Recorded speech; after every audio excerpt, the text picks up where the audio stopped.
कि बालिनको 1 वर्षको राजनीति खतम कि ओलीको जिन्दगीभरि राजनीति खतम।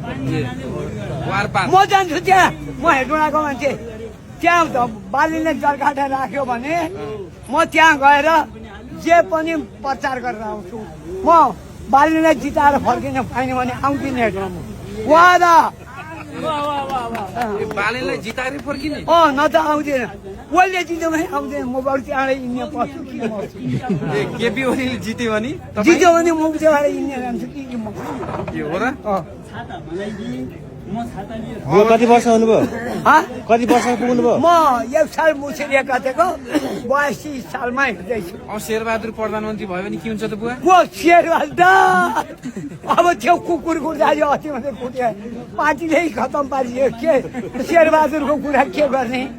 आज त्यो पार्टीका गुन्डाले दबाएर चाहिँ वाइ गरेर पो त्यो ओलीलाई बाँकी राख्छन्।